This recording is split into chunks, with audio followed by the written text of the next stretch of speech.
अब तो हमने सुना है कि लड़की वाले लोग पहले से ही कह देते हैं ब्याह के पहले, हमारी बेटी रोटी नहीं बनाएगी, रसोई नहीं बनाएगी।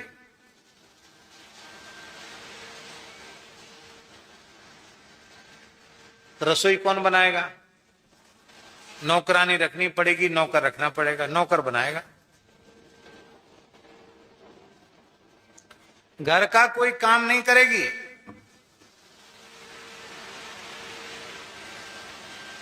रसोई भी नहीं बनाएगी, घर का कोई काम नहीं करेगी, बच्चे भी नहीं खिलाएगी। हाँ, बच्चों की सार संभाल के लिए भी नौकर नौकरानी रखने पड़ेंगे।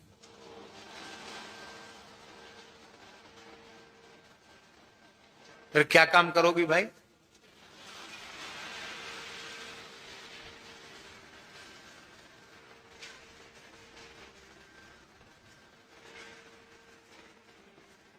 अन्यथा मत मानना।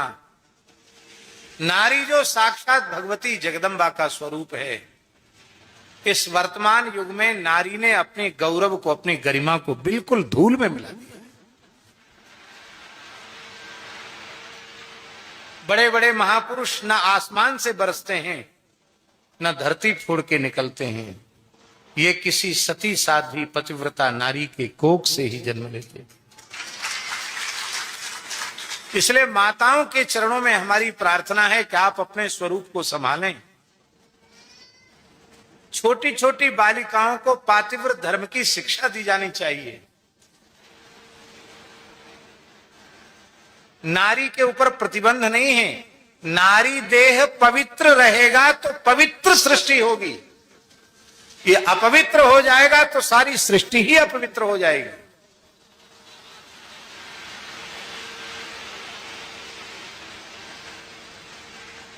यहीं के लोगों ने हमको बताया, अग्निहोत्री जी की सहधर्मिणी जिनके निमित्त यह कथा हो रही है, कैसा उनका भाव होगा अपने पति के प्रति। चिंतपूर्णी माता, ज्वाला देवी माता नंगे पैर पैदल चलकर, इनकी उन्नति की कामना से पैदल चलकर भगवती के द्वार तक जाती।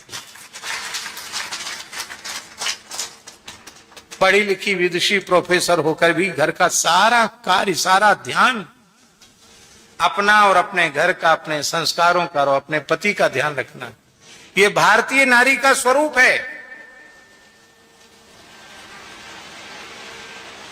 आज स्थिति क्या हो रही है? हमारे देश का गौरव महाराज ऐसा ही रहा है। पंडित श्री वाचस्पति मिश्र,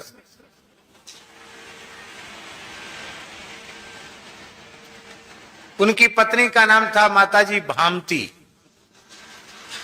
बड़े प्रकांड विद्वान थे वाचस्पति मिश्र। त्रिकाल संध्योपासन,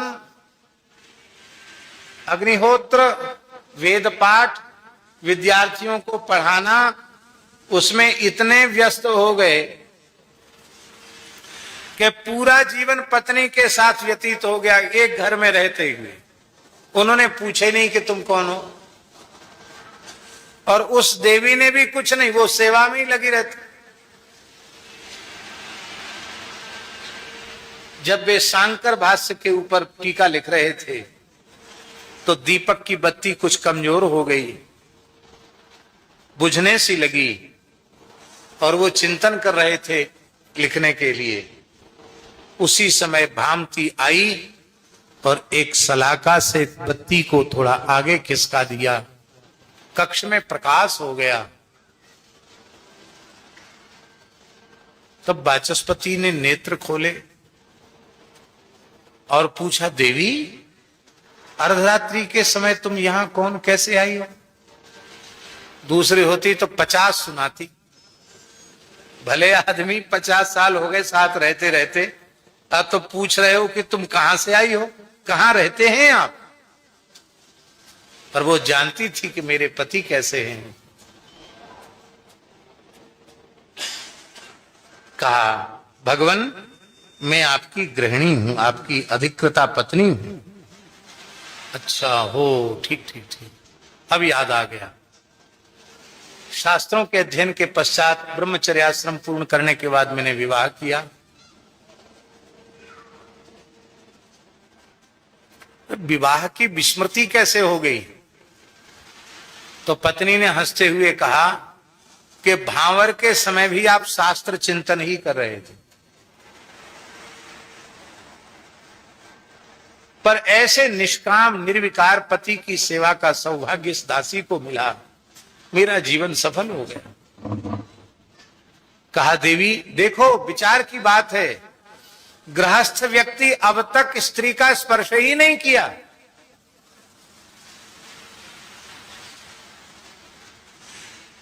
बोले देवी, विषय सुख तो सुअर कुत्ते गधे भी लेते हैं, पर हम लोगों के ऊपर भगवान ने कितनी कृपा की, ये मानव जन्म शास्त्र चिंतन में, भगवत चिंतन में सार्थक हुआ। लेकिन धन्य है देवी तुम्हारी निष्काम सेवा, तुम्हारी जैसी समर्पिता कोई सेविका न होती तो मैं इस प्रकार की तपस्या न कर पाता, इतना गंभीर शास्त्र चिंतन न कर पाता। मैं तुम्हारे नाम को इतिहास में अमर कर देता हूं। और जो टीका संस्कृत की लिख रहे थे, वो उस टीका का नाम उन्होंने भामती टीका किया, भामती अपनी पत्नी के नाम से। आज भी वाचस्पति मिश्र नाम लोग कम जानते हैं, भामतीकार के नाम से लोग अधिक जानते हैं।